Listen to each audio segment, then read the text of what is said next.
ओवे, अरे माझी काय रे? बरं झालं तू आलास. बस इथे, काय? मला बोलायचंय तुझ्याशी. काय झालं? एवढं सिरियसली का बोलतेस माझ्याशी? काय चुकलं का माझं? ते सगळं मी ठरवेन. तू आधी तुझं तोंड उघड. आकर. तोंड उघड का? डॉक्टर खेळायचंय? जेवढं सांगितलंय तेवढं कर. आकर. आज नाहीये. काय नाही येते? तू आज दारू प्यायला नाहीस. तुझ्या तोंडाचा वास नाही येत. अरे माझे बच्चे बाप, म्हणजे तुला ना ट्रॅफिक पोलीस मध्ये असायला हवं. अचूक ओळखलंस तू. बाबा तू खोटं बोललास माझ्याशी.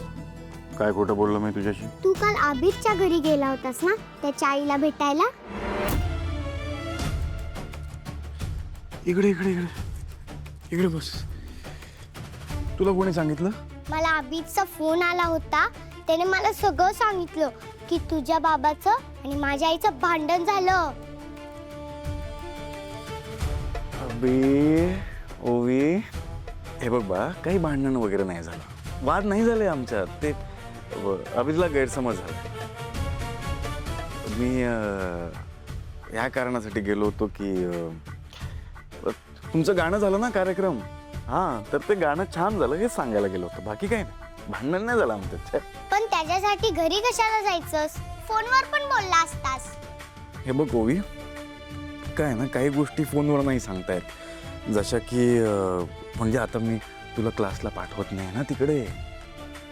मग म्हटलं त्यांना की वाईट नका वाटून घेऊ. म्हणजे तुम्ही गाणं वाईट शिकवता म्हणून मी ओवीला गाण्याच्या क्लासला पाठवत नाही असं नाही आहे. वाईट आमच्या घरातली माणसं आहेत म्हणून मी पाठवत नाही. जरा आम्हाला पण समजून घे. बाबा त्या टीचर खूप चांगल्या आहेत. मला त्याच क्लासला जायचंय, दुसऱ्या कोणत्याही नाही. प्लीज माझा गाण्याचा क्लास बंद करू नकोस ना. ओवी, तुझा क्लास बंद नाही केला ना तर माझ्या बऱ्याच गोष्टी बंद होतील. माझं एक जरा समजून घे बाळा. मला काय आहे ना, तुला गाणं शिकायचं होतं, मी तुला घेऊन गेलो ना. पण नंतर काय झालं, आईला कळलं, आईने वाद घातले, भांडणं झाली ना घरात. तुला शिक्षा दिली आणि मग तुला शिक्षा दिली की मला आवडत नाही, मी भांडत बसतो लोकांशी. म्हणून म्हणतोय आता प्लीज तिकडे जाऊ नकोस. आईला जर कळलं अजून वाद होतील घरात. समजून घे ना मला. हां, समजून घ्यायचं. काय असं तोंड बंद ठेव.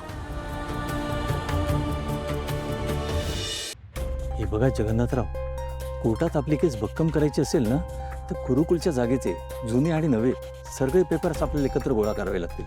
एक जरी कागद राहिला ना तरी आपली केस हाताबाहेर जाऊ शकते. नाही वकील साहेब, असं होऊन नाही चालणार.